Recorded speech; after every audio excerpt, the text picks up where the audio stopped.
Because I accidentally stained the dress of my husband's childhood friend Nina, he forced me to have 10 abortions. To appease Nina, he made me get pregnant and abort again and again. On the 10th time, I begged him, my voice cracking. Luke, please, I'm begging you. It's been 9 times. This is your child too. Luke looked down at me, his tone as charitable as if he were tossing a coin to a beggar. I promised Nina I'd punish you 10 times. This is the last one. Just bear with it. I'll let you keep the next one. I closed my eyes in despair, surrendering to the cold, sterile instruments as they stole the life from my womb once more. Suddenly, a mechanical voice echoed in my mind. Rebound system activated for host. All damage received will be reflected back upon the perpetrator. I opened my eyes to a world of blinding white, the familiar sharp scent of antiseptic filling my senses. Surprisingly, Luke was sitting by my bed, his expression a blank mask. Scarlett, 10 punishments. You should have learned your lesson by now. Be more careful next time. Don't upset Nina over something so trivial. Nina's coming to see you later, he continued, his voice casual, as if the 10 punishments were as simple as a child being told to write lines. Don't you dare give her a sour face. Apologize properly, and we can put this behind us. But I was the one who had felt the searing pain of my flesh being torn apart 10 times. 3 years of suppressed grief and indignation surged through me, and my eyes instantly reddened. I've told you 100 times she walked into my wine glass. She framed me on purpose. I did nothing wrong. What gives you the right to take away my chance to be a mother, again and again? Luke's face darkened, his voice turning to ice. That's enough, Scarlett. I've seen the security footage. You deliberately tried to embarrass her, and now you're trying to slander her? You will apologize to Nina today. Before I could argue, the door opened and Nina walked in. She looked at Luke with a wounded expression. Luke, maybe we should just forget it. Scarlett seems so unwilling. It's okay if I'm a little upset.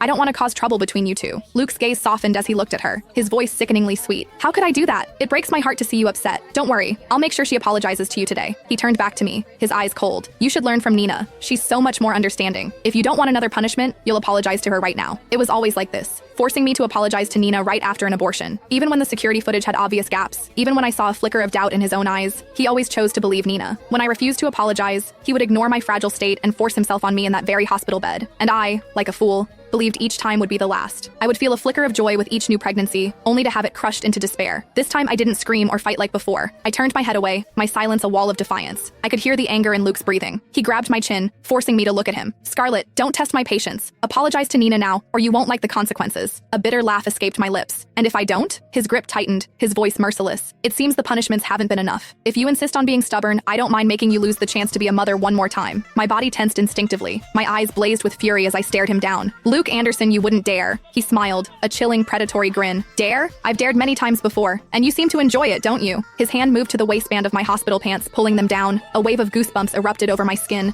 I pressed my hands against him, my voice a raw scream. Luke, what do you think you're doing? I'm still bleeding. You can't do this to me. I'll get an infection. The violent movement tore the IV needle from my vein. Blood streamed down the back of my hand, pooling on the floor. He hesitated for a fraction of a second. Nina tugged on his sleeve, her voice a pathetic whimper. Luke, don't force her. She's a lady of high society.